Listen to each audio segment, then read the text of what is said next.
Moi, frère Elion, par la grâce de la très sainte Trinité, en tant qu'envoyé de Dieu, dernier des prophètes, votre serviteur, afin d'éclairer ce monde enténébré, présentement, je vous apporte un enseignement pour la seule gloire de Dieu et le salut des âmes. Que la volonté de Dieu s'accomplisse au travers de son très humble et indigne serviteur. Amen. Que cela soit.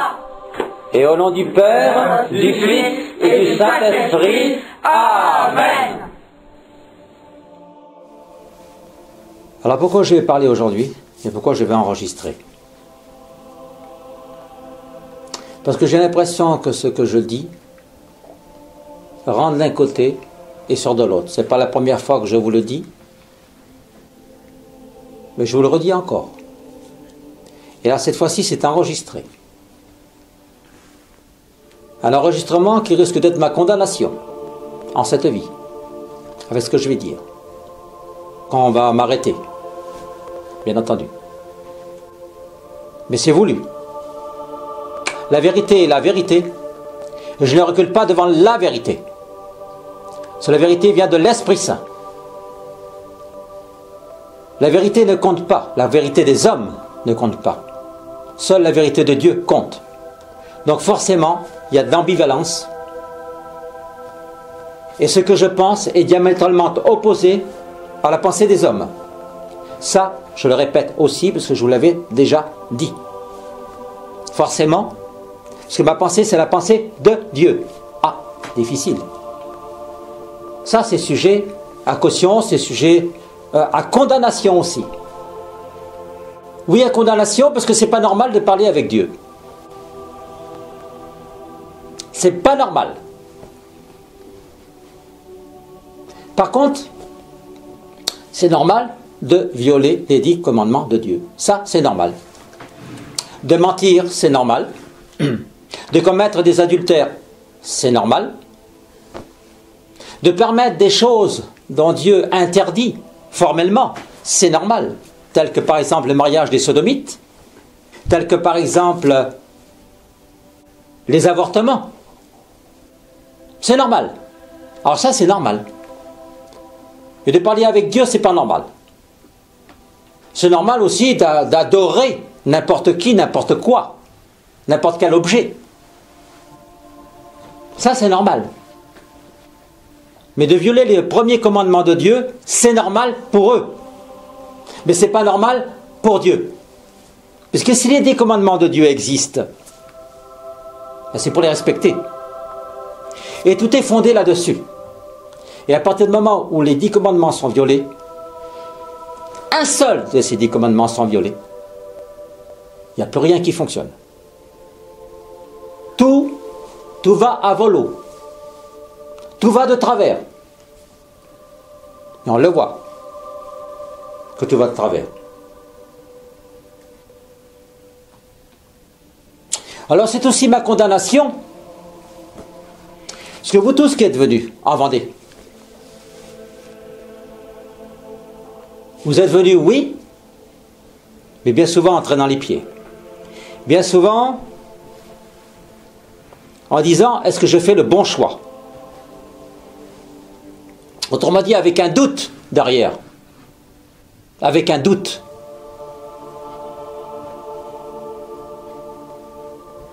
Quelqu'un m'a dit sur Internet, le doute est permis. Certes, le doute intelligent est permis. Intelligent. Mais le doute présomptueux ne l'est pas permis.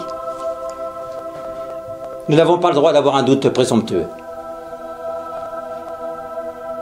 Alors qu'est-ce que c'est que le doute présomptueux?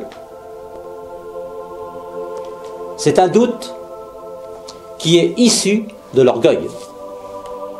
Exclusivement de l'orgueil.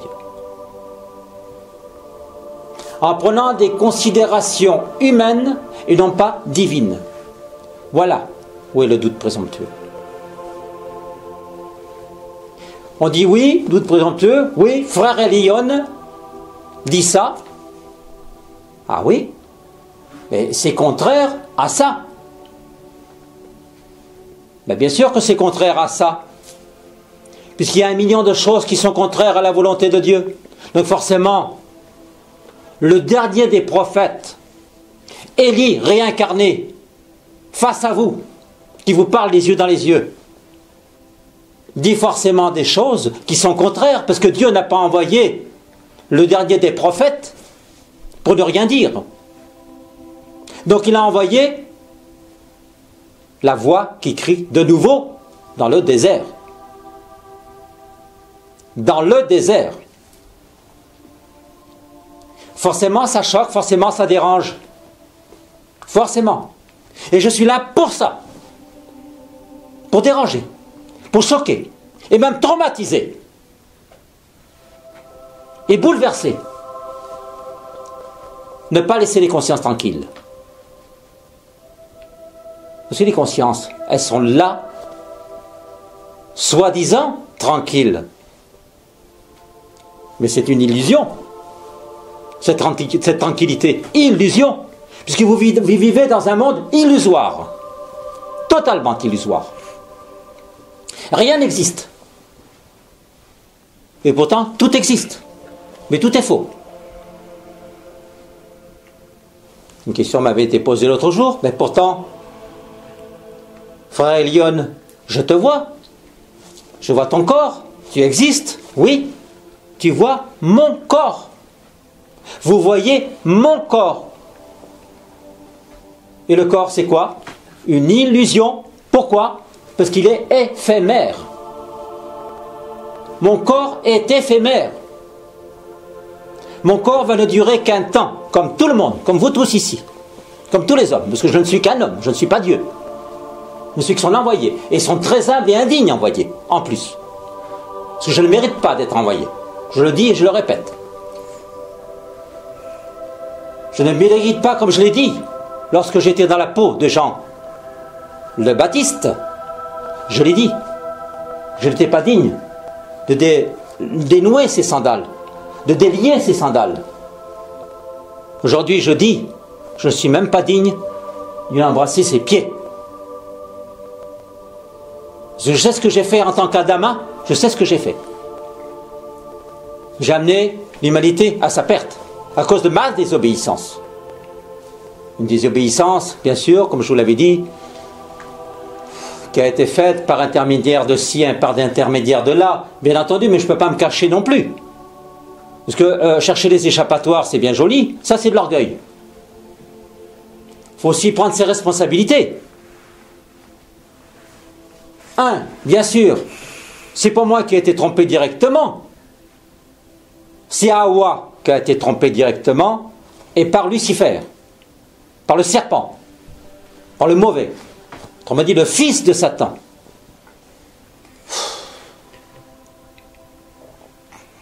Alors bien sûr, c'est une très longue histoire dont je ne vais pas développer ici. Trop complexe. Trop longue et trop stupide aussi. Et pour abréger l'histoire, que vous connaissez déjà parce que je vous l'ai dit plusieurs fois, j'ai demandé à Dieu une compagne lorsque j'étais à Adama. Dieu qui m'aimait passionnément, je dirais. Passionnément.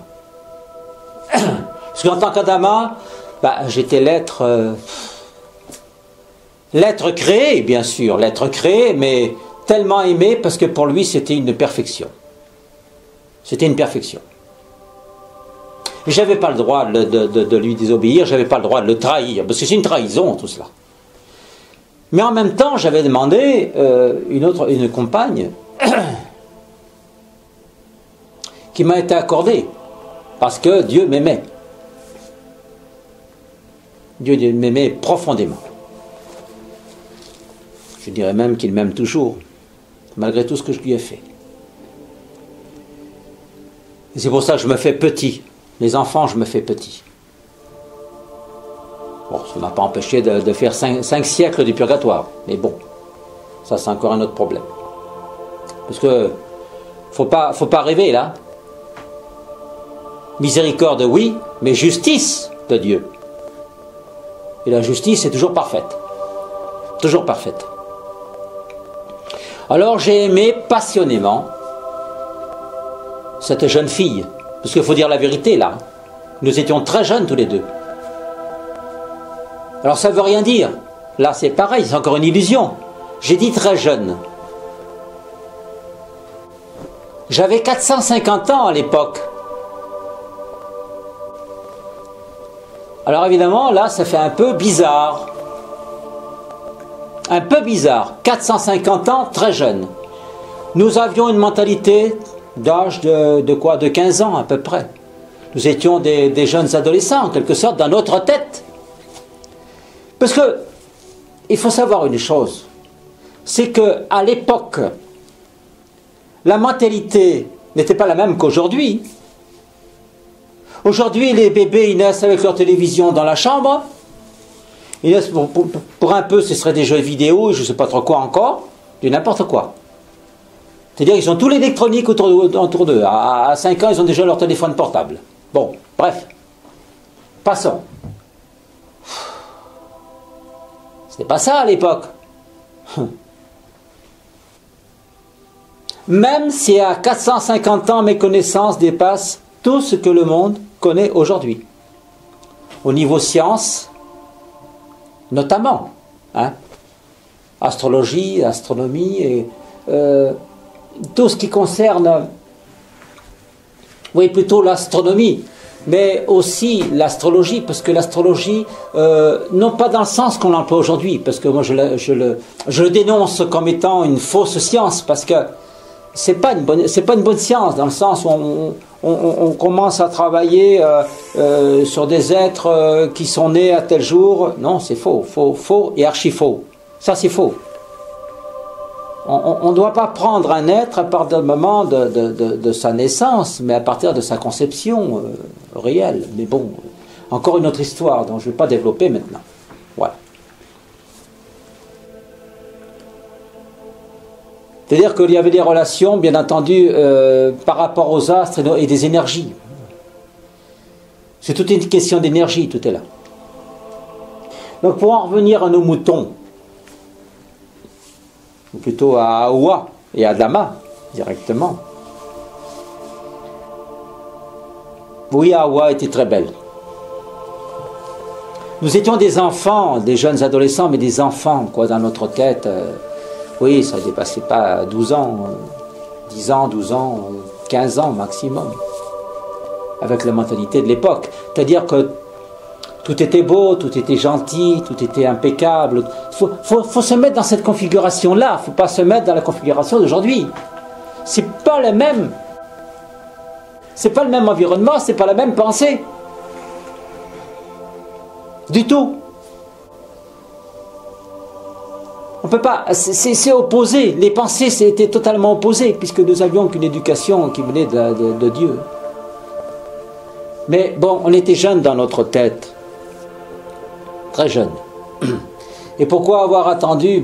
Pourquoi avoir attendu autant de temps? Bien sûr, c'est pour le test, parce que Dieu voulait savoir si nous l'aimions, quoi. C'est ça. Surtout si Adama aimait... si Adam aimait Dieu, le Créateur, mon Père, il y avait El Shaddai. Et alors bon, l'amour, tout simplement, l'amour, avec un grand A. Malheureusement, cet amour-là a été plus fort pour Hawa, pour Ève, que pour Dieu, et c'est là où était le problème. Quand on est amoureux, on ne sait pas ce qu'on fait.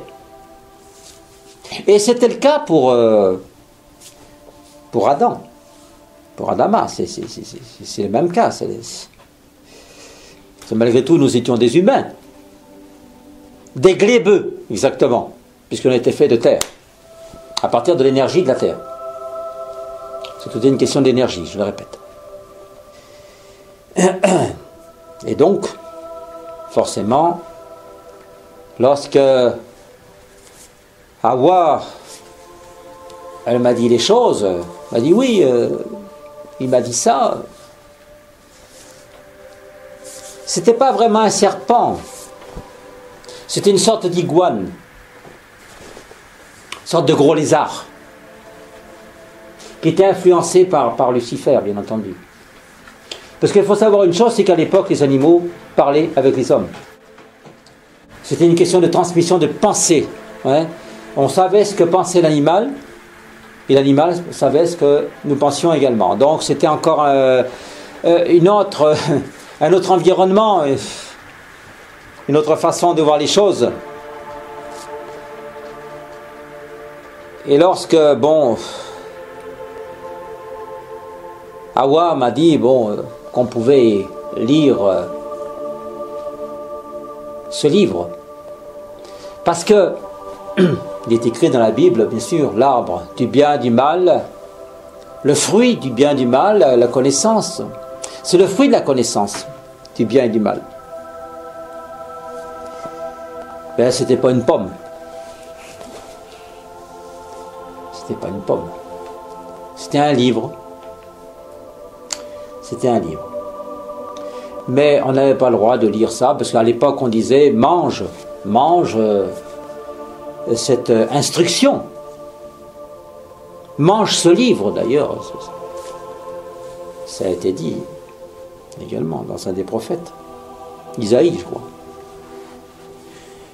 Mange ce livre. C'est ça. C'est-à-dire c'est manger, d'apprendre. Manger, c'était apprendre à l'époque. D'ailleurs, il y a un mot qui est resté, c'est le mot culture. Quoi, il y a des choses qui restent. Oui, on mangeait en apprenant, c'est-à-dire qu'on apprenait, on apprenait, c'est-à-dire que ça nourrissait notre esprit, de la connaissance. Donc il y avait des connaissances, c'est-à-dire que j'avais droit de tout connaître, tout, sauf comment nous avons été créés et comment nous devions procréer. Ça m'était formellement interdit de connaître cela. Alors donc cette science du bien et du mal est bien entendu de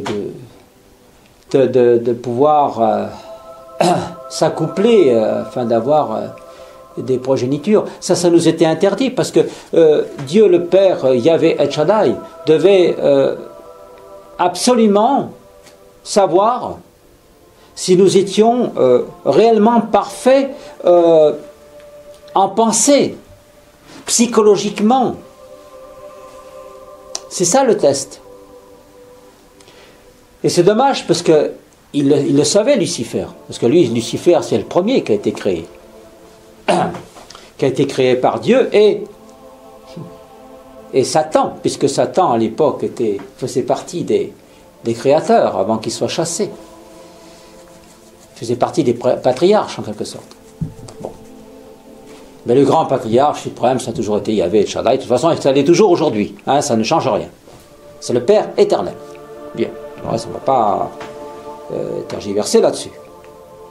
Il n'y a qu'un Père. Il n'y a qu'un seul Dieu. Hein? Qu'on se le dise. Mais voilà, en fait, le test a raté parce que j'arrivais justement à la fin du test. Et voilà. Tout ça parce que j'ai aimé une femme. Bon, mais quelle femme aussi? Faut voir, faut se mettre dans le contexte. Hein? Donc, bien sûr, j'ai des circonstances atténuantes, c'est la vérité. Mais ceci étant dit, ça n'empêche pas que j'ai péché. J'ai péché gravement par amour pour cette femme. En fait, j'ai aimé, en vérité, j'ai aimé cette femme plus que Dieu. Et c'est ce qui s'est produit, quoi. C'est ce problème qui s'est produit. Et Dieu n'a pas aimé, forcément. Il n'a pas aimé cela. C'est le péché. Voilà, le péché est là. La désobéissance. Comme quoi, ce qui prouve bien que la désobéissance, c'est quand même quelque chose de très, très, très, très grave qu'il ne faut pas prendre à la légère. Parce que, aujourd'hui, on ne fait plus cas de cela. Non seulement on désobéit à Dieu, c'est-à-dire aux 10 commandements, comme j'ai dit tout à l'heure, mais on ne croit plus en Dieu. Même pas l'Église. Même pas l'Église. Et ça, c'est grave. C'est grave. Parce que tout va à volo et tout va à l'envers. Le monde marche sur la tête. Alors il n'est que justice que Dieu me remette en cette fin des temps, justement. Parce que l'explication, elle est là. Pourquoi je suis revenu sur la terre? Justement pour, en quelque sorte, remettre et tenter de remettre de l'ordre. Tout du moins essayer de remettre de l'ordre dans cette société complètement bancale, complètement dépravée, quoi. Essayer de sauver ce qui peut encore l'être. Sauver, oui, le mot est bien là, sauver. Bien sûr qu'il n'y a qu'un sauveur, Jésus-Christ. Et je ne me prends pas pour Jésus-Christ, ni pour Dieu. Il est le seul sauveur. Seulement, il est écrit que, à la fin des temps, il y aurait 2 témoins, 2 prophètes. Dieu a décidé d'en envoyer un d'abord, normal. L'âme d'Adama qui a fait chuter toute l'humanité, c'est normal, qui tente de remettre chaque chose à leur place. Puisque forcément, je me sens responsable de cette situation. Je me sens responsable. Coupable aussi. Coupable. Bon, j'ai déjà payé, bien entendu. J'ai eu des vies antérieures, j'ai déjà beaucoup payé. Je l'ai dit tout à l'heure, j'ai payé 500 ans au purgatoire. Et maintenant, je paye encore. Et je paierai jusqu'à la fin de ma vie. Puisque je dois être tué à Jérusalem avec mon compagnon. Pour l'instant, mon compagnon, il est toujours en état de test, puisque c'est frère Élie. Il est en état de test. Et lorsque Dieu aura décidé, nous ferons le voyage ensemble pour Jérusalem. Pour l'instant, il envoie Élie, donc l'âme d'Élie, par le biais de votre serviteur, frère Elion, qui est là justement pour tenter, essayer, en tant que voix qui crie dans le désert, de remettre chaque chose à leur place. Pas simple. Le train a déraillé, hein. Non seulement il s'est trompé de voie, le train là, mais il a déraillé, hein. Et là maintenant je suis obligé de remettre tout en place là, hein. Je ne sais pas combien il y a de wagons, mais plus la Micheline principale là, hein.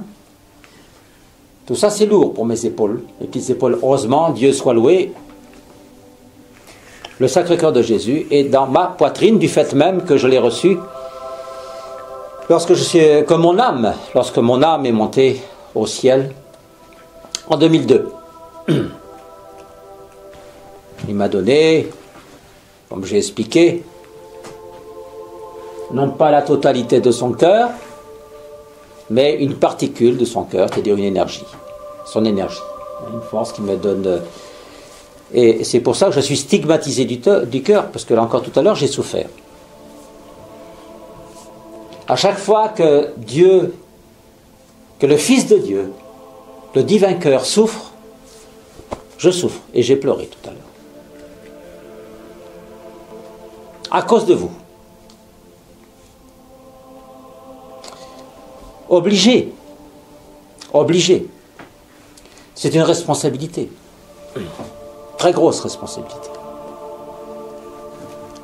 Et j'ai de nouveau demandé au Seigneur, parce que j'ai vu son cœur, tout à l'heure, qui saignait abondamment. Et qui saignait abondamment,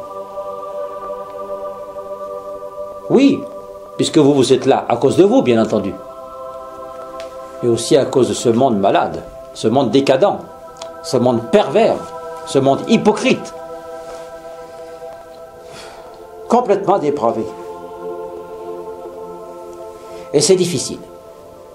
C'est difficile de tout remettre en place et je comprends pourquoi le Seigneur pleure des larmes de sang et que le cœur saigne. Son divin cœur saigne. Alors je ressens, peut-être pas intensément que lui, certainement pas, je ne peux pas. Du fait même, c'est pour ça que j'ai qu'une petite particule.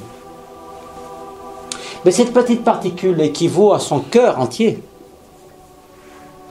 C'est comme la Sainte Eucharistie. Un autre exemple. La Sainte Eucharistie. Que vous en ayez un petit bout qui fait 1 millimètre, ou que vous ayez la grosse hostie de 30 centimètres, c'est exactement la même chose. Vous avez exactement la même quantité énergétique. C'est-à-dire que vous avez le corps et un peu de sang. Et ça, c'est, on pourrait dire, pour les ignorants, un mystère. Ça me fait sourire. Il n'y a plus de mystère. Les mystères, c'est pour les ignorants. Il n'y a plus de mystère. Dieu m'enseigne depuis 60 ans, maintenant, il n'y a pas de mystère. Il y a une science, une grande science, une vraie science, propre, une science propre, parfaite, mais tellement évoluée par rapport à la nôtre, c'est même pas comparable. On ne peut pas comparer. Si vous vouliez comparer, disons que vous pourrez voir les Cro-Magnons par rapport à nous, quoi. C'est un peu ça, au niveau de la science. Hein? Donc c'est une science très évoluée et parfaite. Pas une science d'intérêt, là, comme nous. Nous, c'est toujours des sciences par intérêt. Seulement par intérêt, ça implique des victimes, beaucoup de victimes. Et c'est ce qui se passe dans ce monde. Parce que toute technologie que nous mettons au point, quand je dis au point, c'est du entre guillemets. Parce que c'est pas du tout au point, puisque ça fait des morts. Des victimes. Beaucoup de victimes. La preuve en est. C'est que toutes ces énergies issues de ces nouvelles technologies met le monde entier en état léthargique. Voilà. C'est-à-dire que tout le monde dort. Tout le monde dort. Et c'est voulu, c'est prémédité, c'est un crime. C'est un crime contre l'humanité. Et ça a été ourdi depuis très longtemps par Satan, par Lucifer, par Baal Zéboul, qui existe toujours. Il est toujours là, lui. Et puis, bien d'autres encore, puisqu'il y a 55 milliards de démons. Dans ces 55 milliards, vous avez des êtres qu'on peut voir, des illusions, et puis des êtres que nous ne voyons pas. De toute façon, ils sont aussi dangereux les uns que les autres. Et il faut être particulièrement prudent. Mais c'est difficile d'être prudent aujourd'hui, du fait même que vous êtes tous hypnotisés, je dirais même plutôt en état sophrologique, par rapport à toutes ces ondes, toutes ces énergies qui vous perturbent l'esprit. Et du fait que les esprits sont perturbés, dont vous-même, vous faites partie, parce que vous avez des cerveaux humains, moi aussi j'ai un cerveau humain, comme vous.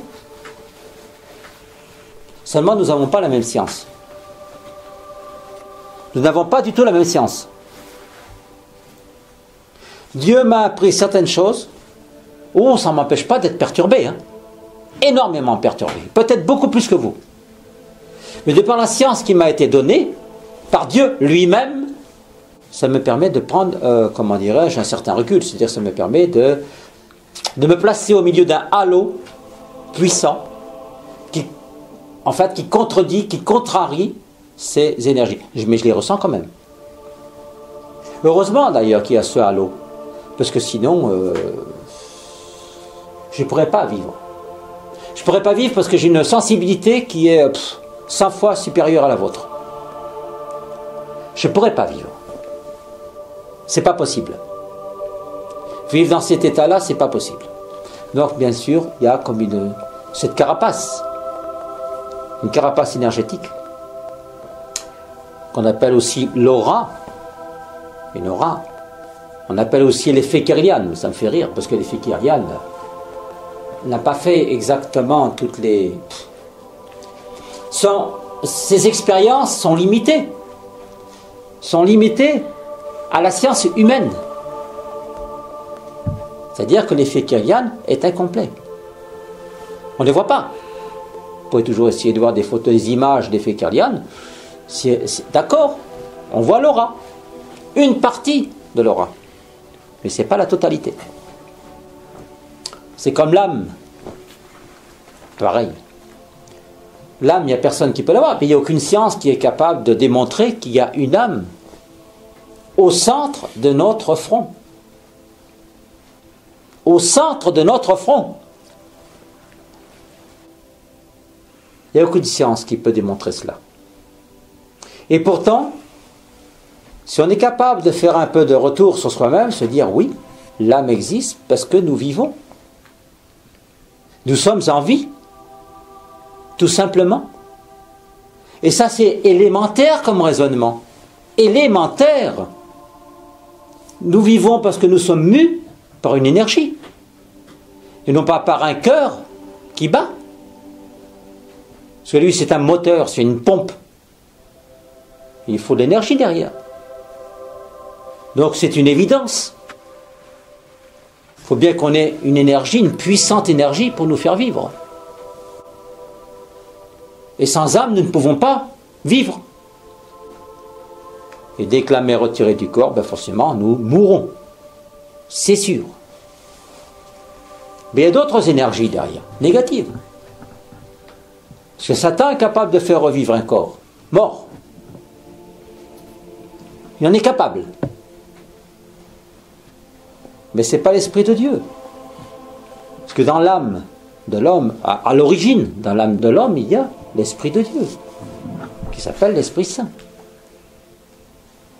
Et c'est cette énergie-là qui nous fait vivre. Satan, lui, c'est une bête, c'est bestial. Il nous met des énergies, oui, comme tous les animaux. Les animaux sont vivants, ils ne sont pas d'âme. C'est une âme, si vous voulez, qui n'a rien à voir avec l'âme humaine. C'est une âme basique.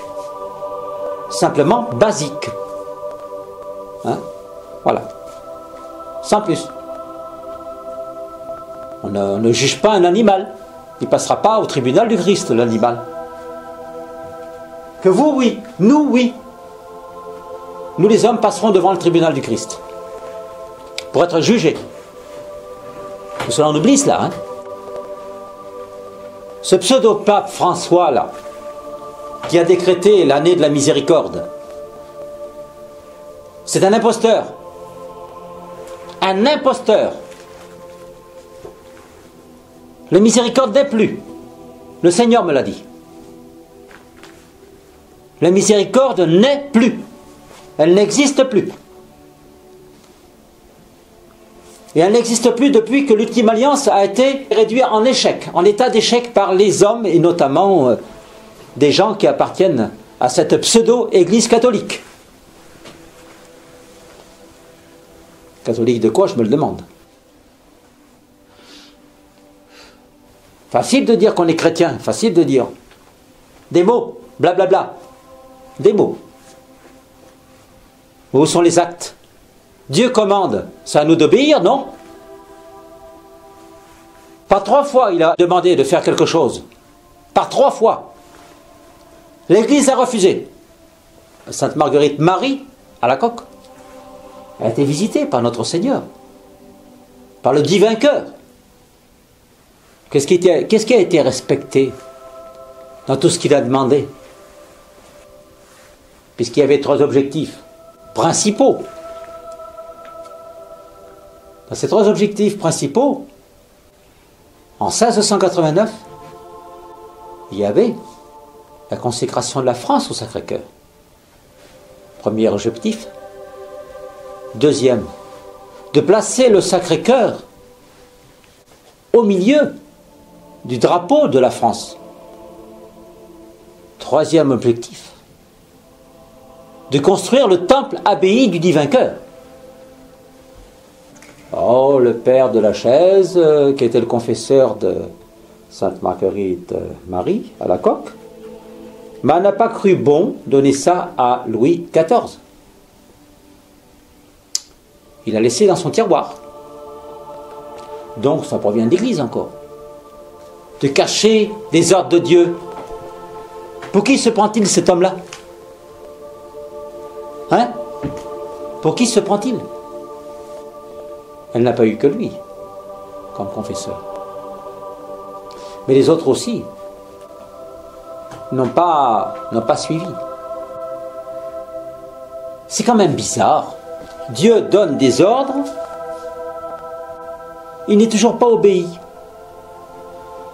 On reste toujours dans la désobéissance. Il n'y a rien de changé depuis Adam, hein? Rien.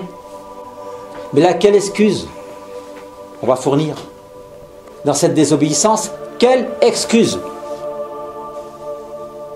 Là, c'est pas l'amour d'une femme, ce sont des prêtres. Quelle excuse? Alors, Louis XIV n'en a rien su. C'est quand même terrible d'en être arrivé là. Mais ça, c'est le premier élément. Dieu, dans sa grande miséricorde, le Fils de Dieu, vient à Dozulé, petite bourgade là-bas de Normandie. Il donne un ordre, celui de faire élever la croix glorieuse de 738 mètres de haut par l'Église. Malheureusement, l'Église ne l'a pas accepté. Monseigneur Badré a été contre ce message. Moi-même, j'ai reçu un message de Monseigneur Badré à l'époque, en l'an 2000 exactement, une lettre par laquelle il m'interdisait et de propager les messages de Dozulé et d'aller sur le site de Dozulé pour prier. Pauvre homme. Il a fait beaucoup de mal. Il a fait beaucoup de mal, cet homme-là. Mais en attendant, il y a eu des obéissances. Madeleine Aumont a été forcément réduite au silence à cause de cette pression-là, puisqu'elle n'avait pas le droit finalement de ne rien dire. Elle était bloquée, puisqu'elle devait obéir à ses supérieurs. C'est notre Seigneur Jésus-Christ qui lui a dit: obéissez à votre supérieur. C'est le Seigneur qui lui a dit. Alors elle ne savait pas quoi faire. D'un côté, désobéir au supérieur de l'Église catholique. D'un autre côté, désobéir à Dieu. C'est dur. C'est dur. Alors, elle a préféré obéir au supérieur de l'Église catholique. Malheureusement, Madeleine Aumont aujourd'hui est au purgatoire, parce qu'elle a fait le mauvais choix. Vous allez me dire, oui, mais puisque c'est le Seigneur qui lui a dit d'obéir, d'accord, mais il s'est passé du temps entre le moment où le Seigneur lui a dit cela et à la fin, après, en 1982, où il lui a dit puisque l'Église ne veut rien savoir, ce sont les laïcs qui devront s'occuper de cette affaire, forcément. Hein, de me transmettre le message partout.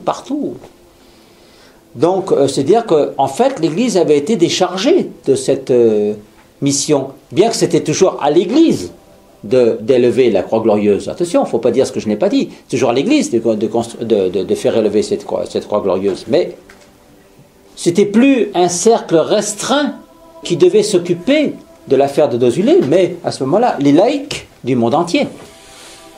Et là, la donne était différente.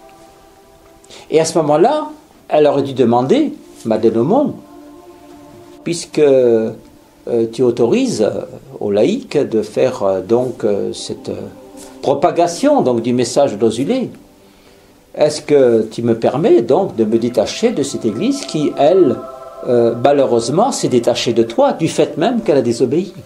Est-ce que tu m'autorises d'aller directement voir le pape ou l'évêque ou le pape? D'abord c'était l'évêque, mais l'évêque on ne pouvait pas l'égaler comme ça, il fallait derrière l'approbation du curé. C'est assez complexe cette affaire-là. Alors pourtant c'est simple au départ. Il devait y avoir obéissance à Dieu tout simplement. Parce qu'il y a eu l'ordre de donner. Vous irez voir l'évêque. Il y a eu l'ordre de donner, quand même. Et il n'y a pas été parce que le curé lui a dit non, on ne va pas voir un évêque comme ça. Voilà ce qui s'est passé. Tout a été alambiqué en fait par, toujours pareil, par les églises. Pourtant ce curé-là était favorable au message puisqu'il en a même écrit un livre. Il était favorable. Non seulement il était favorable, mais on l'a... disons qu'on l'a déplacé de Dozulé. On l'a mis ailleurs. On l'a mis aussi ailleurs, les religieuses qui étaient là, en leur interdisant de parler de ce qu'ils avaient vu, de ce qu'ils avaient entendu. Tout le monde était placé, tout le monde était interdit de dire les choses, et pourtant le curé, lui, il l'a dit parce qu'il a écrit un livre. Donc il n'a pas obéi à son supérieur, à l'évêque, Monseigneur Badré.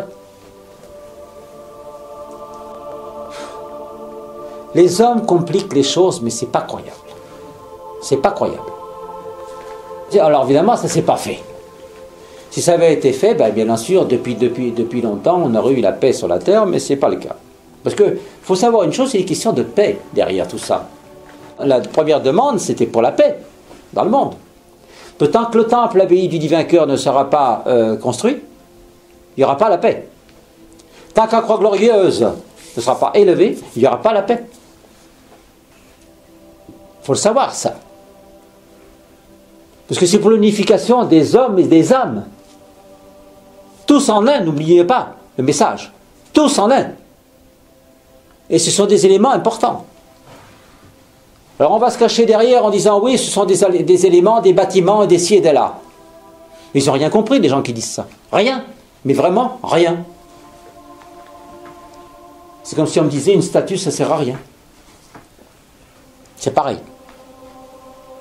Ben si, une statue, ça sert à quelque chose. Ça nous sert à nous conforter dans la foi. Et par la puissante énergie qui en ressort. Et quand il y a beaucoup de prières qui sont dites devant des statues, les énergies restent. Et après, ça devient une force énergétique. Une puissante force énergétique. Et ça, c'est incompréhensible pour le monde. Et encore plus pour l'Église. Qui croit savoir les choses, mais qui ne sait rien du tout et qui trompe l'humanité. L'Église-là trompe l'humanité. La preuve qu'elle n'est pas capable d'obéir à Dieu. Dur. Et où il en est ce message de 1917 là? La consécration de la Russie. Allez où? Il est où ce message là? Où est la concrétisation de cette consécration à la Russie? Ça a été fait, mais peut-être virtuellement, comme ça. Il n'y a rien de concret. Peut-être me demander à Poutine. Non, mais il y a problème, là. Vraiment, il y a problème. tant qu'on sera dans la désobéissance à Dieu, on sera dans ce désastre et on continuera de mal en pis dans ce désastre, quoi, je veux dire. Et ça ira de pire en pire. Ça, je le sais, ça ira de pire en pire.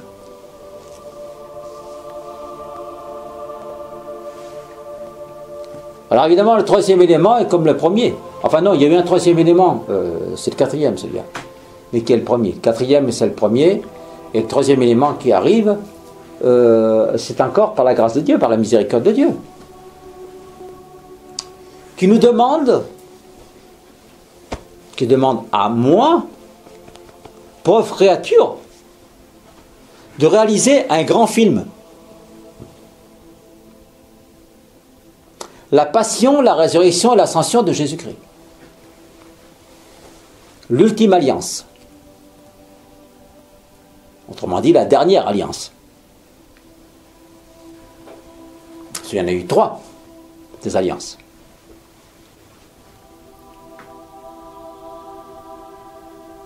Non. Il y a eu 4 alliances. C'est l'Esprit Saint qui vient de me le dire. Il y a eu 4 alliances dans l'histoire de l'humanité.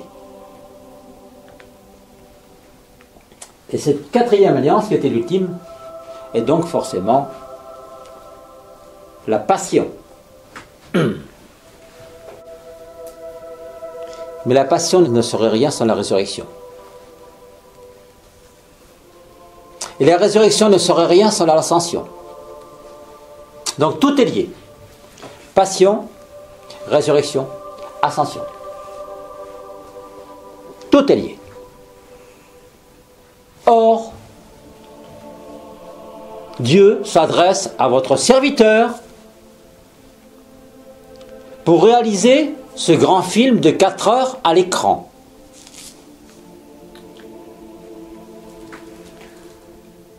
Bien sûr, je me demandais pourquoi je suis allé dans le spectacle depuis que j'étais tout jeune. Puis après, dans le cinéma. Faire des petits bouts de film, des clips vidéo, des choses comme ça. Bon. M'essayer comme ça. Ah oui, ceci explique cela. C'était pas pour rien. Parce que le monde du spectacle et du cinéma est pourri. Aller dans un domaine pourri pour servir Dieu.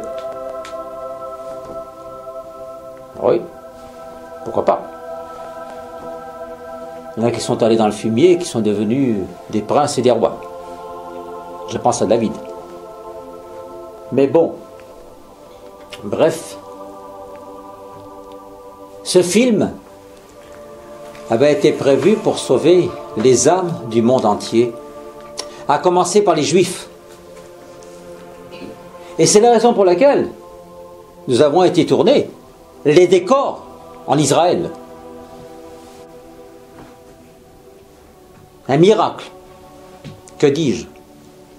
Des dizaines de miracles, il s'est produit là-bas. Ce qui prouve bien que Dieu voulait que ce film se fasse. C'était bien la volonté de Dieu et non pas la volonté d'un homme. Gérard m'a dit l'autre jour, j'ai cru en toi parce que tu m'as parlé des choses du passé. J'ai trouvé ça étrange. Je trouvais ça étrange parce que c'est pas un raisonnement, Gérard. C'est pas un raisonnement. N'importe qui avec un cerveau, enfin qui a beaucoup d'imagination, tout du moins, qui a beaucoup d'imagination, pourrait très bien inventer n'importe quoi. Et les cinéastes, justement comme j'étais dans le cinéma, et réalisateur, je serais capable d'inventer n'importe quoi. Donc ça n'a pas de sens comme raisonnement. Ça n'a pas de sens. En revanche, le sens, il est au présent. Il est maintenant, ce que nous vivons, ce que nous suivons, les écrits sacrés, les fruits qui ont été donnés. Donc notamment, l'ultime alliance. Le tournage de l'ultime alliance. Rien que par lui-même. Même si on fait d'un coup de... Allez, d'un coup de main comme ça. Allez hop, on efface tout. uniquement ce tournage, en Israël, prouve que je suis bien l'envoyé de Dieu. Rien que lui. Ce qui est miracle sur miracle. Le premier miracle a été le fait d'aller tourner en Israël sans autorisation. Qui plus est, à Jérusalem. Oh! C'est bien simple. On a demandé à... Je n'ai plus son nom en tête, mais une personne très haut placée à Jérusalem. Oh, je peux retrouver cela parce que ça fait partie des écrits, ça fait partie de tout ce qui avait été écrit dans les courriels, qui appartient à l'ambassade d'Israël. Elle nous a dit, je dis bien nous parce que moi je ne parle pas anglais, c'est Frédéric qui a mené l'opération. Toute l'opération d'Israël, c'est Frédéric qui l'a menée. Et bon, j'avais le document, parce que j'ai des preuves. Hein, par lequel je vous ai dit, mais c'est même pas la peine de vous présenter sur le sol israélien avec une caméra. On ne vous laissera pas passer. On ne vous laissera pas passer. On ne peut pas tourner en Israël sans autorisation. C'est interdit. Je ne parle pas des touristes, hein, qui viennent avec leur petite caméra, là, comme ça, un truc comme ça, que ce soit les Japonais ou peu importe. Hein, ils sont toujours en train de prendre des photos, des ci, des là, c'est différent, ça. Ça, c'est autorisé. Mais il est question d'un film professionnel, enfin, disons, un travail professionnel. Il n'est pas question de n'importe quoi, là. C'est un tournage. Un tournage. Je me marre, parce que quand je dis professionnel, ça me fait un peu sourire. Ce qui dit professionnel, ça veut dire profession. Or, non seulement je n'ai pas gagné un sou de tout cela, mais on travaillait du matin au soir, de 3h du matin à minuit, parce qu'on allait se coucher qu'à minuit, minuit et quart à peu près, et à 3h du matin, on était debout. Pendant 10 jours comme ça. Et on n'a pas gagné un centime. Alors quand je dis professionnel, ça me fait sourire. Mais la passion, animée par la passion, qui s'est passée le 7 avril, en plus. Parce que le tournage a eu lieu, c'est ça qui est merveilleux, mais tout ça, c'est une merveille. Une merveille. 7 avril 2008, notre Seigneur Jésus-Christ est mort le 7 avril 30. Qui est sur la croix le 7 avril 30, sa passion. Et moi le 7 avril 2008, j'étais à Jérusalem, en plein tournage. Et personne, tout le monde c'est normal. Banalisation. Banalisation. C'est normal. Et là-bas avec sa caméra, il tourne, c'est normal. Le jour d'anniversaire de notre Seigneur Jésus-Christ, quand il est mort, le 7 avril, c'est normal. On ne cherche pas à comprendre là. Mais on préfère me dire, je crois en toi parce que tu as dit des choses du passé. Hein? Mais ça, ce sont des miracles. Plein de miracles. Le fait de tourner à Jérusalem sans autorisation, c'est un miracle. Et je peux vous dire que la provocation était là. Non seulement j'ai tourné, mais j'ai provoqué le tournage. Je ne me cachais pas.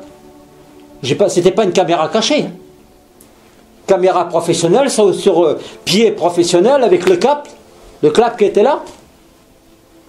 Les scènes qu'on tournait. 11 heures de film. C'est pas rien. C'est pas rien. Quand on s'est trouvé au Golgotha, le Golgotha, c'est un terminal de car. Le pied du Golgotha, il y a le rocher là. Golgotha, c'est quoi? C'est le lieu du crâne. Du crâne d'Adam. En plus. Hein? On se trouve au pied, c'est goudronné là. C'est un grand parking, ouais, enfin un parking, on ne peut pas dire autrement pour l'instant, un grand parking. Une aire de stationnement. Pour les cars qui arrivent. C'est une grande gare qu'elle a. Des gens qui arrivent, qui partent, qui reviennent, dans tous les coins et les recoins. Des milliers de personnes, à la seconde, qui passent. Des dizaines de cars, qui arrivent et qui repartent. J'ai dit à mon ami qui était avec moi, là, collaborateur, j'ai dit, moi je ne peux pas tourner là. C'est pas possible. Les cars qui viennent, qui vont, ici et là, j'ai pas de visibilité sur ce Golgotha. Il était là en l'air, et puis comment tourner, où, comment, quoi, j'étais pas assez haut, j'étais pas assez élevé de terre. Il fallait que je sois à peu près au moins au-dessus d'un quart pour pouvoir, parce qu'un quart c'est quand même plus de 2 mètres de haut. Moi avec mon pied j'arrive là à peu près à la hauteur humaine. Hein, maximum quoi, ça fait quoi? Ça fait 1m70. Maximum 1m60. Mais si j'ai un quart qui passe devant, comment je fais là? J'ai dit à Brian, j'ai dit moi je ne peux pas tourner là dans ces conditions. Il m'a dit alors qu'est-ce qu'on fait? On s'en va. J'ai dit ça m'embête. On est venu jusque là. Comment on fait? J'ai dit ce qu'il me faudrait. Ouais, c'est quelque chose. Il faudrait un camion avec voilà, quelque chose de plat derrière, quelque chose d'assez haut, quoi, que je puisse au moins être à une hauteur.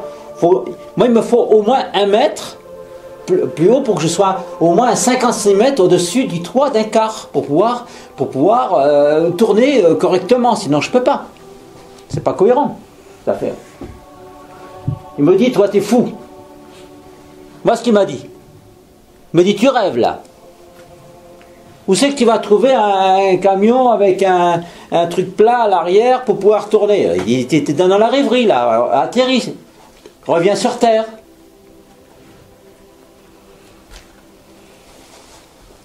J'ai dit c'est pas possible, Dieu ne peut pas me laisser amener jusqu'ici et que je ne puisse pas tourner le Golgotha. C'est pas possible. Alors au moment où il commençait à désespérer, parce qu'il savait que moi j'étais dans la foi. Dans la foi, mes enfants. C'est-à-dire j'étais mu par une énergie. Effectivement, je n'avais plus les pieds sur terre. J'étais dans la foi. Dans le mot foi, il y a le mot F, comme folie. Et j'étais mu par cette folie. Au moment où il désespérait, Brian, il y a un camion qui arrive. Je me demande ce qu'il faisait là d'ailleurs. Il y avait des cars. Le camion, il arrive devant nous. J'ai dit voilà la solution. Seulement le problème, c'est que ce camion n'était pas vide. Il avait des bouteilles de gaz dessus. J'ai dit à Brian, lui qui parlait anglais, moi qui ne parlais pas anglais, j'ai dit à Brian, j'ai dit écoute, va voir le chauffeur, demande à lui s'il peut défaire toutes les bouteilles de gaz qui sont là-dessus pour que je puisse tourner. Il me dit mais t'es fou toi. Pour la deuxième fois il me dit ça. T'es fou toi.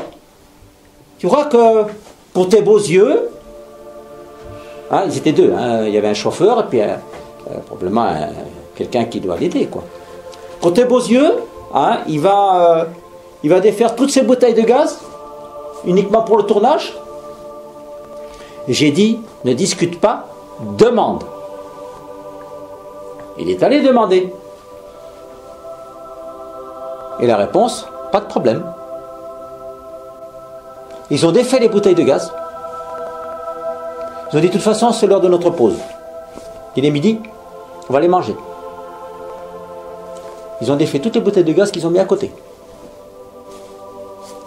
Et j'avais tout le champ derrière du camion qui avait une hauteur à peu près de 1 mètre 10 à peu près. Plat, bien plat. Brian, il n'en revenait pas. Il ne comprenait pas. Alors, je suis monté avec mon pied ma caméra sur le camion. Voilà. Bien sûr, on n'a pas sorti le clap quand même, parce qu'on a dit quand même, il ne faut pas exagérer, on ne va pas sortir le grand jeu. J'ai sorti simplement mon petit carnet. Il ne faut quand même pas exagérer. Sur le petit carnet, j'ai noté mes prises et mes numéros de la caméra. Exactement, comme je tournais. Et pourquoi je n'ai pas voulu abuser? Parce qu'étant donné que c'était une gare, il y avait environ une bonne trentaine de policiers, armés jusqu'aux dents, qui étaient là et qui surveillaient. 1, j'avais pas d'autorisation de tournage. 2, j'embêtais tout le monde avec ce camion qui était au milieu. Et les soldats qui ne voyaient absolument rien, comme si je n'existais pas. C'est pas un miracle, ça? Et j'en reviens toujours pas aujourd'hui. Et ça, c'est Dieu qui l'a voulu. Comme quoi, les miracles existent toujours. Quand on dit qu'il faut croire en l'envoyé de Dieu, c'est pas du passé, c'est maintenant. C'est ce qui s'est passé là, maintenant. Et qui se passe encore, et ce qui se passera encore. Les fruits. On croit au prophète par ses fruits. Et par le fait aussi qu'il ne contredit pas les Saintes Écritures. Voilà en quoi on croit un prophète. Bon, là, c'est un exemple. Mais des exemples comme ça, il y en a eu plein tout le long du tournage à Jérusalem et en Israël. Je dis bien Israël parce qu'il nous est arrivé quand même pas mal de problèmes. Mais ça serait long à discuter. Mais ça fait partie des dizaines et des dizaines de miracles que nous avons eus.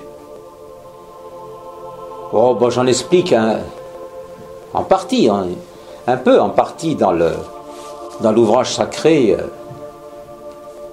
L'ignorance, fléau de l'humanité, puisque c'est la suite justement de l'Ultime Alliance, de l'ouvrage L'Ultime Alliance, qui explique justement les tournages, notamment les tournages qui a eu lieu et tout ça. Enfin, en partie, parce qu'il y a eu tellement de choses. Mais voilà, le fait déjà de tourner en Israël alors qu'on n'avait pas le droit, ça c'est le miracle premier qui est extraordinaire.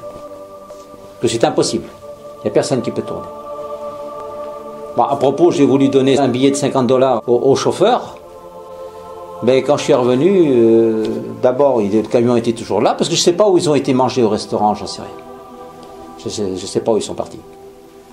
Alors, j'ai attendu un petit moment, ils n'étaient pas là. Je suis parti faire autre chose, un autre tournage à un autre endroit, justement à la porte, là, à une des portes de Jérusalem, où les enfants ils donnaient des coups de pied dans un pigeon mort. Là. Je vois un pigeon mort passer là, par mon nez. Bon, enfin, bref. Et puis, quand j'ai fini ce tournage, ils n'étaient plus là. Je lui ai donné un billet de $50, mais merci mon Dieu. Et en plus, c'était des Arabes. Il faut le savoir. Comme quoi, il ne faut jamais juger des gens d'avance. Il ne faut pas avoir des préjugés. Mais c'est comme partout. Il y a des Arabes bons, il y a des Arabes mauvais. Comme il y a des Français bons, il y a des Français mauvais. Je veux dire, on ne va pas tergiverser là-dessus, quoi. Il y a des bons et des mauvais partout. Le problème des Arabes, c'est qu'ils ont subi une influence qui vient du Coran, c'est tout. Ils ont subi une mauvaise religion, c'est tout. Mais il y a des bons et des mauvais partout. C'est évident. L'Arabe, bien entendu, il a plus facilement le mensonge à la bouche. C'est ça que je reproche, parce que le mensonge n'est pas condamné. Donc ils peuvent dire n'importe quoi. Il y a beaucoup d'hypocrisie aussi. Bon, il y en a aussi chez les Français. Bon, il ne faut pas non plus des hypocrisies. Comme ça, quoi.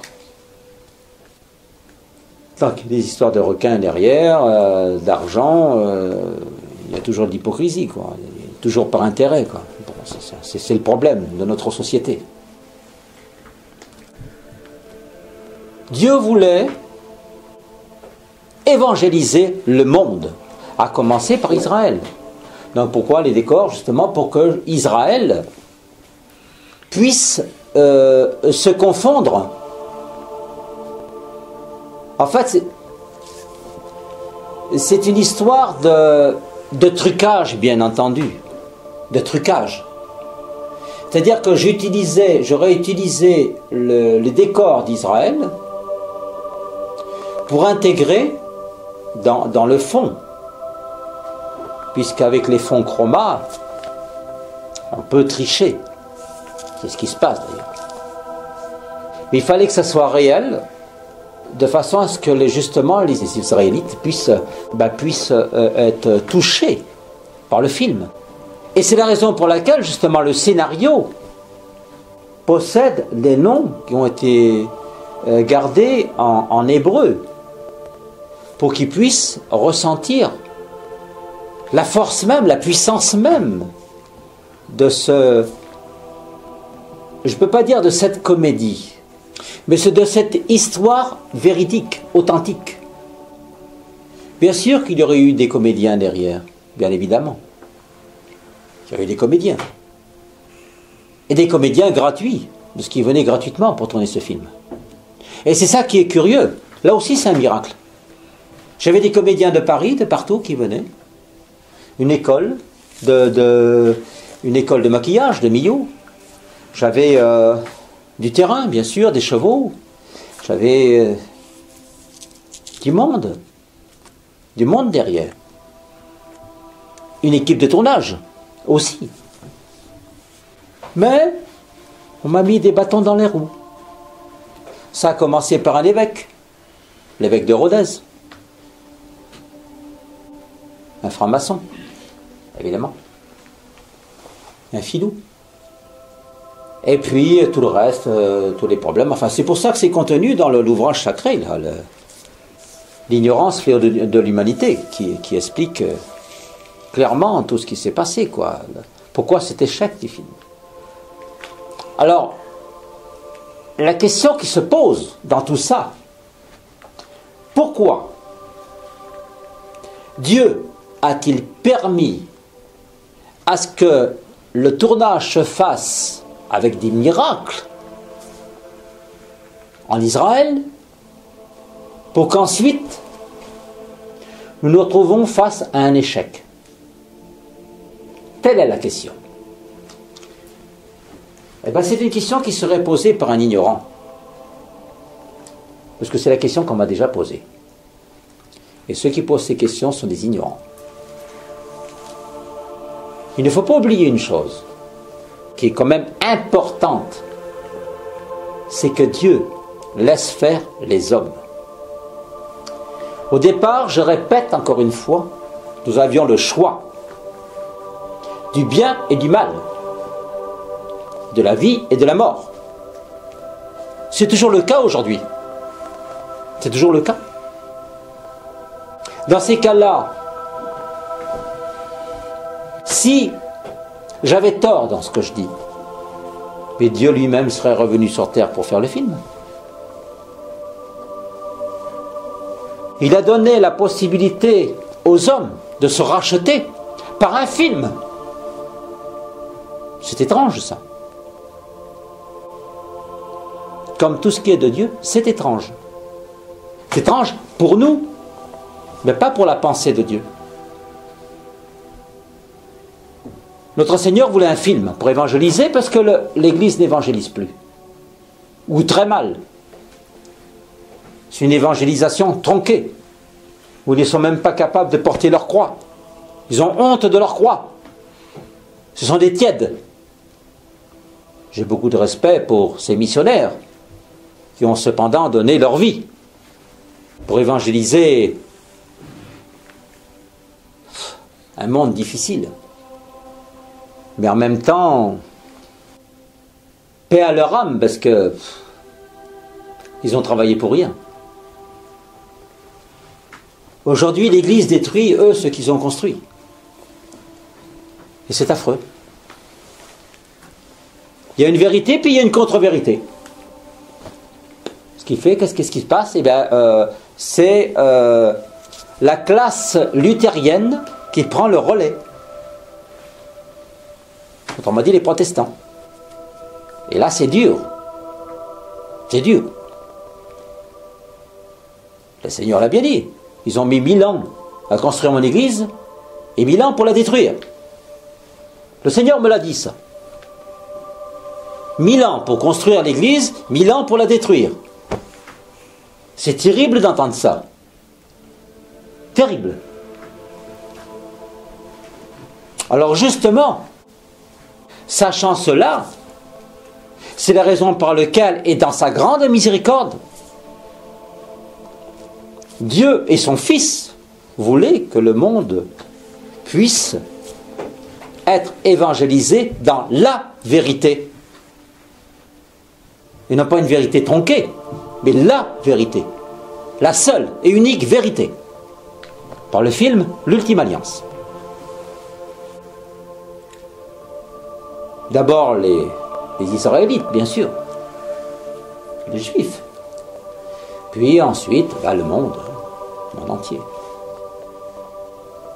Là, ça aurait été plus rapide, parce qu'on sait très bien à quel point on a, avec l'image, on peut avoir un impact extraordinaire dans le cerveau.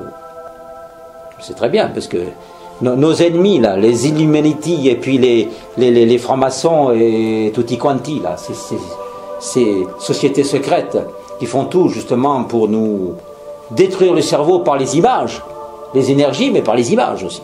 Des fausses images. Des fausses vérités, donc des sophismes.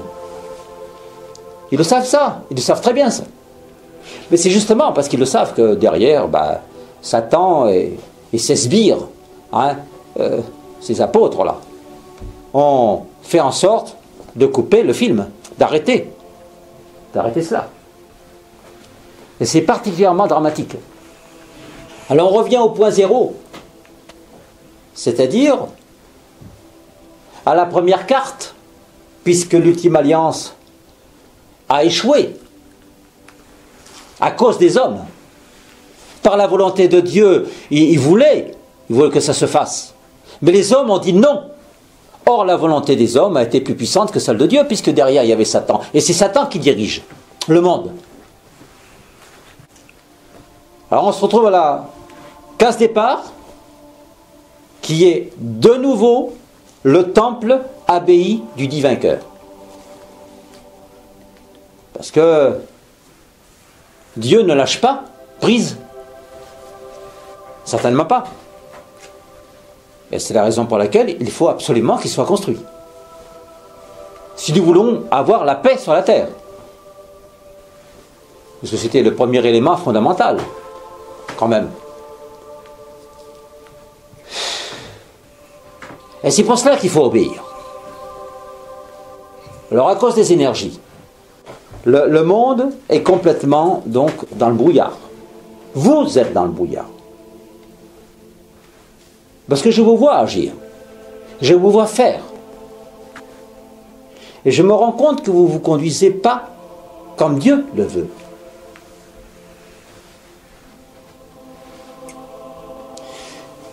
Je reviens à ce que je disais au départ. Vous êtes venu de vous-même ici. Parce que malgré tout, vous saviez que vous suivez la vérité. Par l'Esprit Saint qui est en vous. Et non pas parce que parce que j'ai dit des choses du passé, ou même des fruits que je donne aujourd'hui, mais par l'Esprit Saint qui est en vous. Et qui vous parle. Parce que je ne suis pas là pour apporter des miracles, pour vous montrer des miracles, vous faire montrer vous faire voir des choses spectaculaires. Certainement pas, puisque le faux prophète qui arrive là, derrière moi, là, Maitreya, lui, il vous en fera voir de toutes les couleurs. À lui tout seul, je veux dire, et c'est pour pas tomber dans le panneau. On ne croit pas à un envoyé de Dieu parce qu'il fait des miracles. On croit à un envoyé de Dieu parce qu'il dit. C'est pas la même chose. Par les fruits qui sont apportés. Et par aussi l'Esprit Saint qui est en vous, qui vous guide. C'est le vrai guide spirituel. C'est pas votre serviteur. C'est l'Esprit Saint qui est en vous. Ça, c'est votre guide spirituel. Seulement, même si vous savez que par l'Esprit Saint qui vous guide que c'est juste, vos conduites, elles, ne sont pas justes. Parce que vos pensées ne sont pas tout à fait, je dirais même, loin de la pensée de Dieu. Vos pensées sont loin de la pensée de Dieu. Et si vous avez signé, enfin d'abord prononcé les vœux solennels, après être venu en Vendée, si vous avez prononcé les vœux solennels, puis les signé, c'est parce que vous saviez que ce que votre serviteur dit est la vérité. Et qu'il n'y en a pas d'autre ailleurs. Il n'y en a pas d'autre. D'où il est marqué obéissance, soumission. Non pas soumission à un homme, non pas obéissance à un homme, mais obéissance à Dieu. Et le prophète, c'est ça. C'est pas faire sa volonté, c'est faire exclusivement la volonté de Dieu en toute humilité. Parce que je suis conscient d'être un homme, rien d'autre. Je suis conscient que je ne mérite pas d'être envoyé, ni même de vous parler. Parce qu'en tant qu'âme, je sais que j'ai péché. J'ai une conscience. Je sais que je suis un grand pécheur. Mais il n'empêche que Dieu a choisi votre serviteur pour vous parler et vous amener dans le chemin droit de sa vérité, afin que vous fassiez sa volonté. Voilà pourquoi cela implique beaucoup de souffrance, beaucoup de privation, de jeûne.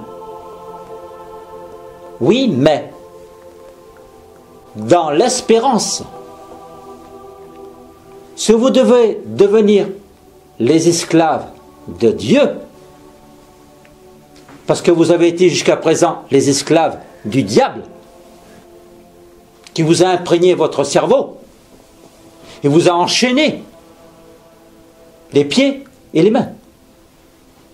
Vous portez des boulets d'un passé sulfureux. Et aujourd'hui, Dieu vous demande de devenir son esclave. C'est une question de choix, là. Vous avez un choix. Soit rester avec vos boulets ténébreux, sulfureux, pleins de pourriture, de fange, d'horreur, d'ignominie, de honte. Parce que c'est ça, quand je parle de honte, c'est la maudite République. C'est ça la honte. Et depuis que vous êtes petit, on vous a imprégné de cela. En vous disant, vive la République, vive la France. Ah ben non. Moi je vous dis, à bas la République. Gloire à Dieu et vive la France.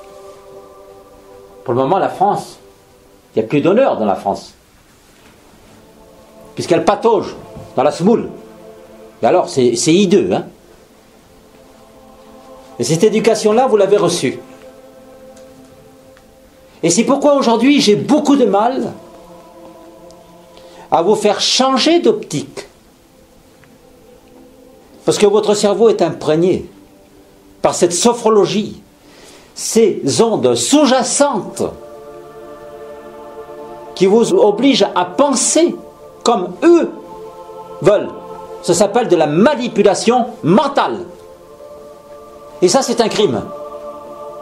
Oui, moi, on va m'accuser de manipulateur. On va m'accuser. C'est normal. Ça, c'est normal. Puisque c'est pas normal de parler avec Dieu. Donc eux, ils sont normaux, ces gens-là. Eux sont normaux. Moi, je ne suis pas. Parce que je ne suis pas rentré dans le rang. Je ne suis pas ce mouton qu'ils veulent. Puisqu'ils veulent quoi? La pensée unique. Hein? C'est pour ça qu'il y aura la micropuce. C'est pareil, ça fonctionne de manière sous-jacente, cette histoire. Parce qu'il y a la moitié du monde qui est micropucé. Et personne ne le sait. Ils sont forts. Bien sûr qu'ils sont forts. Mais ce sont des criminels. Ils détiennent même la parfaite panoplie du criminel accompli. Parce qu'ils ont tout à leur disposition. Ils ont l'expérience, ils ont les armes, ils ont la psychologie, ils ont même la psychiatrie avec eux.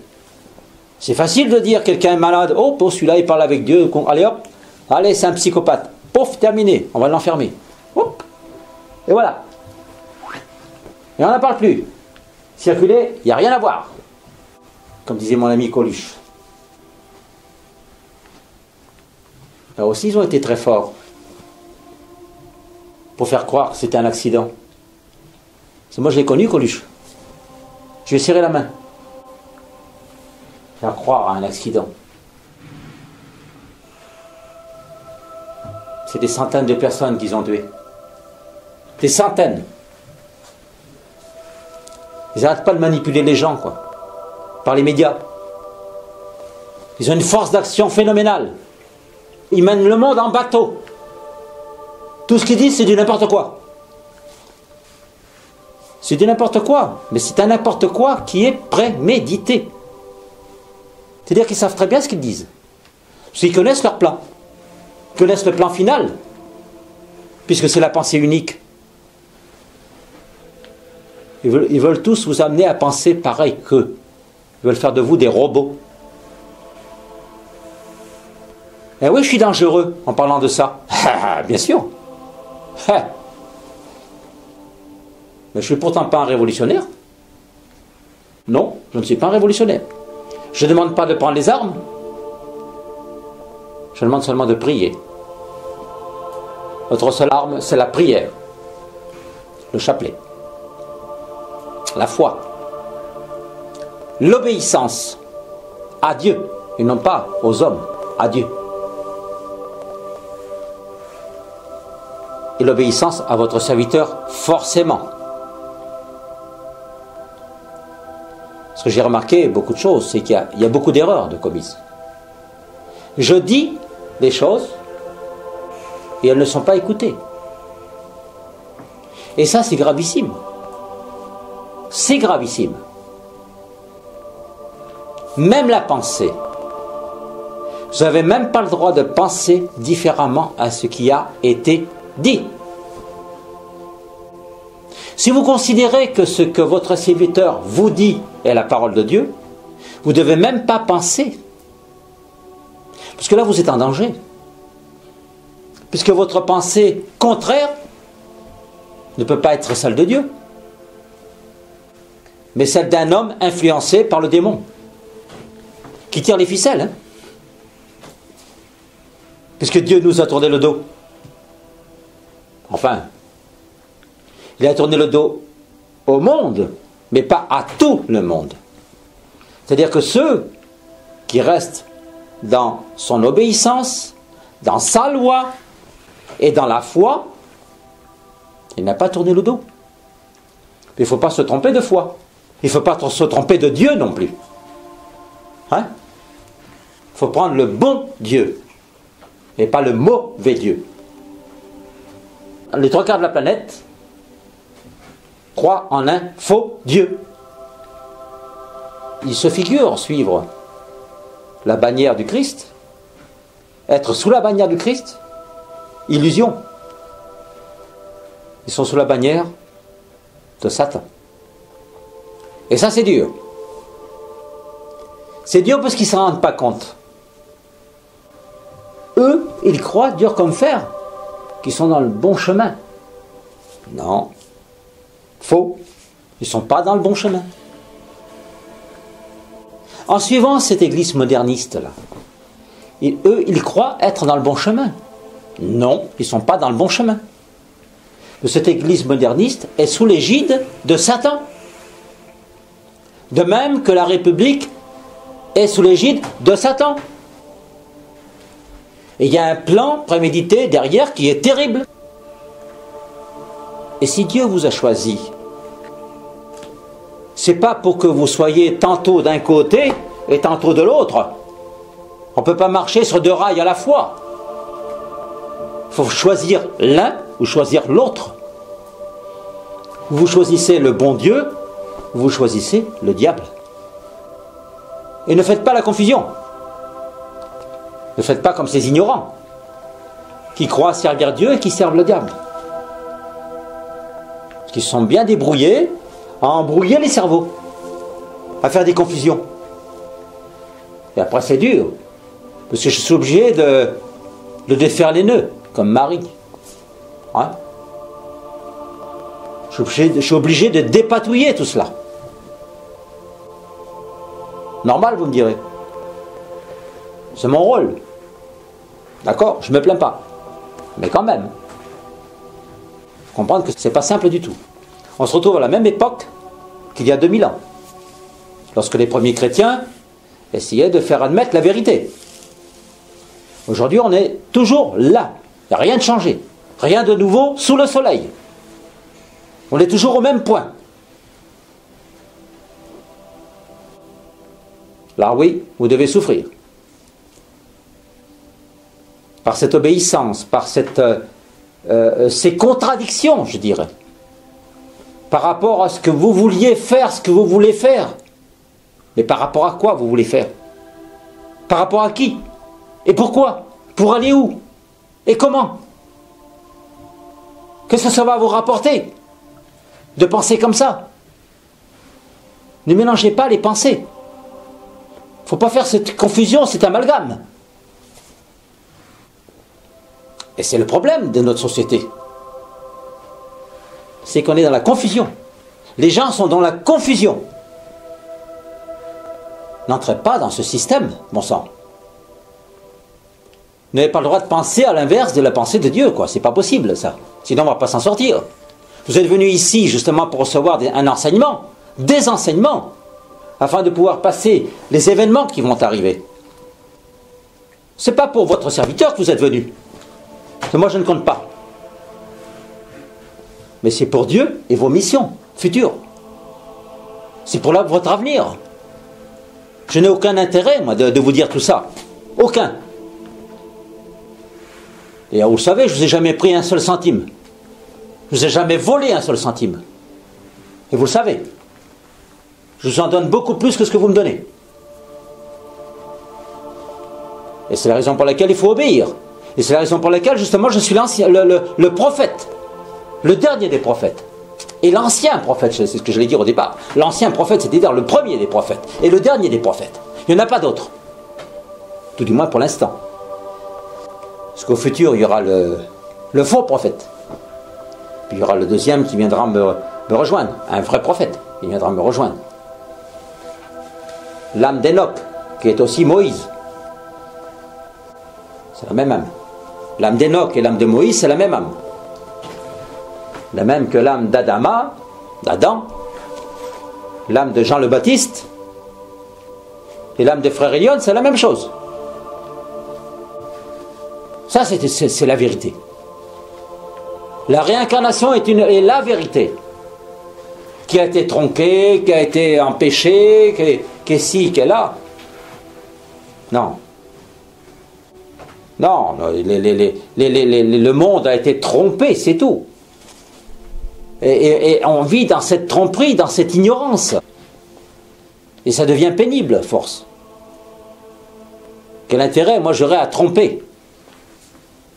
Sachant qu'on ne se moque pas de Dieu. On ne se moque pas de Dieu.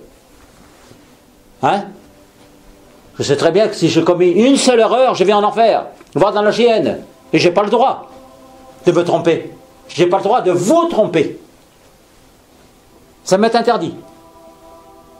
Est-ce que vous croyez que je prendrai le risque de commettre une seule erreur, sachant ce que je sais? C'est la raison pour laquelle il faut obéir. Absolument obéir, que c'est votre âme qui est en jeu. De même que la mienne est en jeu, si je dois vous tromper, votre âme est en jeu, si vous devez désobéir. Je vous ai promis quelque chose, par la volonté de Dieu. C'est sa parole, ça. Que si vous êtes dans l'obéissance, que si vous faites, vous devez absolument faire ce que vous devez faire, réussir votre mission et vos tests préalablement. Vous irez directement, après votre mort, au paradis. Ça vaut quand même le coup, non? De souffrir ici-bas, parce que la vie, elle est éphémère. L'âme est éternelle, on le sait. On a à savoir où on va la faire atterrir, cette âme. Hein?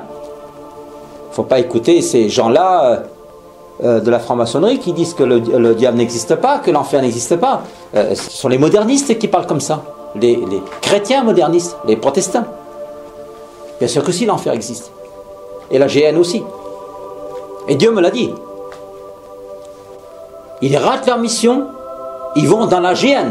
Dieu me l'a dit. Et c'est enregistré. Et c'est pour ça que j'ai voulu que ça soit enregistré.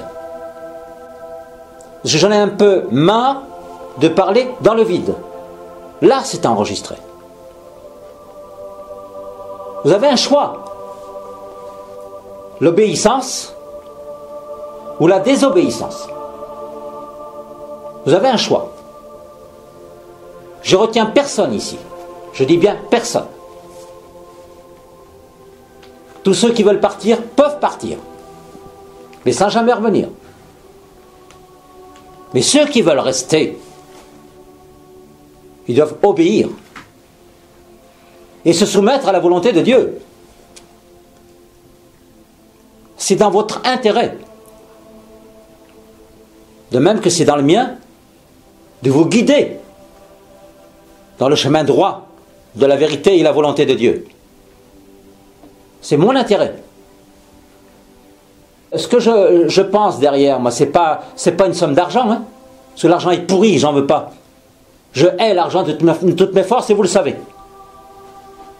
Ça me donne envie de vomir, moi. Un billet, ça me donne envie de vomir. Ça donne des nausées.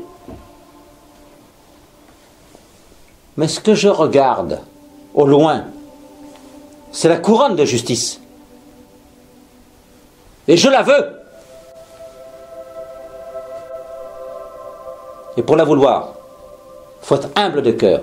Il faut être obéissant pour pouvoir obtenir cette couronne de justice. Il faut être obéissant. Être soumis. Humble de cœur.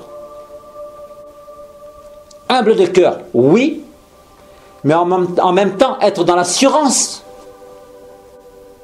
Dans l'assurance que c'est bien Dieu qui nous parle, qui me parle. Si je n'étais pas sûr de moi, je ne vous parlerais pas comme ça. Et c'est par assurance. Et l'un n'empêche pas l'autre, il ne faut pas confondre l'assurance et l'orgueil. L'orgueil, c'est penser à soi, toujours. Penser à avoir toujours raison. Ça, c'est de l'orgueil. Mais raison par rapport à quoi? Par rapport à qui? Par rapport à votre acquis? Mais votre acquis, c'est du bidon. Votre acquis républicain, c'est du bidon. Illusion. Donc, il faut savoir, il faut choisir. Il faut choisir où on va. Dans quelle direction on va. Si on regarde derrière ou si on va devant. Derrière, c'est la mort. Devant, c'est la vie. À condition de suivre le chemin, la vérité qui vous apporte la vie. Amen, que cela soit. Et que Dieu vous bénisse.